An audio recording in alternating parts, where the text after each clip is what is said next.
Now, in a bid to tackle obesity, health experts have suggested cigarette-style warnings on our favourite chocolate bars and junk food. So what do we think of that? That's really quite graphic.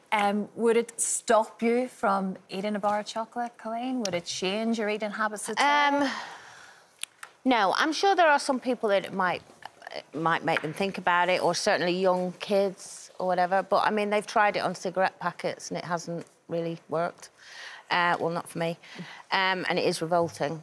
I think the whole obesity thing, I mean, it's kind of good that they're trying, I guess, to do something because it is out of control. But there's a lot of people who... You can't just say to someone, well, if you eat that, that's 400 calories, because a lot of these people have...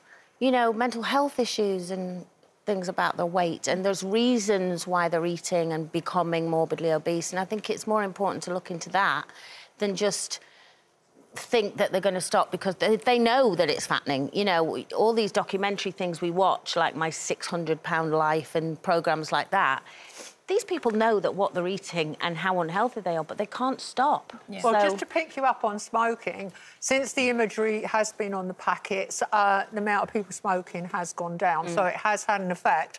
And the people who did this survey that proposes putting these warnings on harmful foods say that 7 out of 10 people who were in this study did actually then choose fruit over the unhealthy. Yeah, but if you're food. being studied, you're going to pick the right one, aren't you? Yeah, and I think the problem with the way that we eat at the moment is that processed food is the most, you know, nutritionally threadbare. And if people are eating because of lack of money, lack of time and whatever, people are eating more processed food, and it's the processed food that is really piling on the pounds.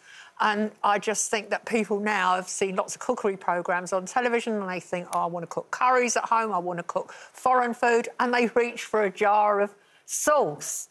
And I think putting a warning on it's not going to make a lot of difference. Yeah. I think I agree with you that we should be tackling obesity much more than we are in this country. But I think that particular message said eating calories can cause obesity. Well, if you have got to the age that you can read and you don't know that eating more calories will cause, that one says will cause heart disease. But the thing is, what happens in this country is that if we point out that people are obese or they're fat, we are accused of fat shaming, and I think that we should stop calling it fat shaming.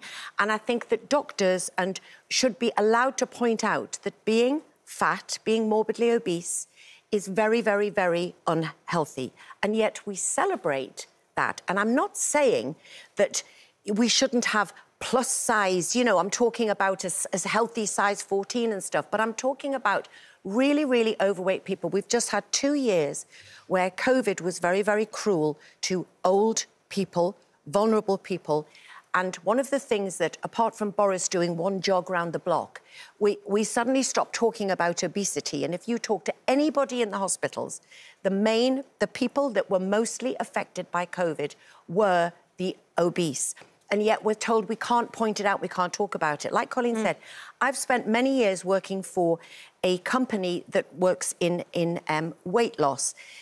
They have, through changing the crooked thinking and the sort of giving you cognitive behavioural therapy tools to address why you're eating that way, we can reduce and eliminate type 2 diabetes. And I include myself in that because as an alcoholic, I was very aware that when I gave up alcohol eventually, I had a tendency to emotional eating.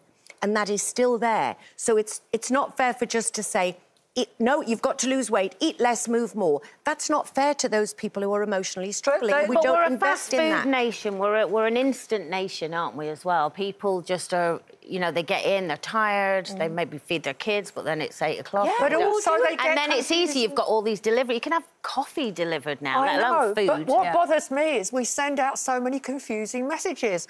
I mean, if Cancer Research UK says that by 2040, 3/4 of the population are going to be overweight and half of that 3/4 are going to be morbidly obese, i.e. they're actually shortening their lives, we are actually reversing our health outcomes. What was that photo you saw when everybody... Well, we showed it on the show last week. We showed a picture of the last heat wave and everybody was at London Serpentine in 2003.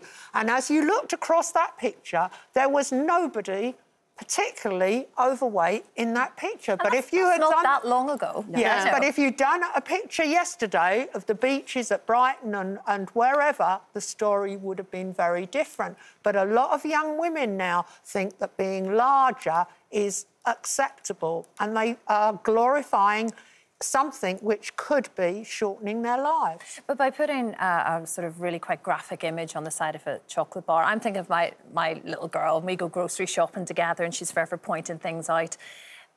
Probably she would ask me, what's that picture? I'd have to do a bit of an explanation. Maybe that's a good conversation starter. I'm not entirely sure. But I think by kind of just being human, we all then become numb and a bit immune to the same image. So does that image change every 6 weeks and we need to see a new one because we've got used to that one and it hasn't shocked us anymore? It's a weird cycle We've to get normalised into. obesity. Yeah, we have. We've made it a fashionable option for some people. Yeah.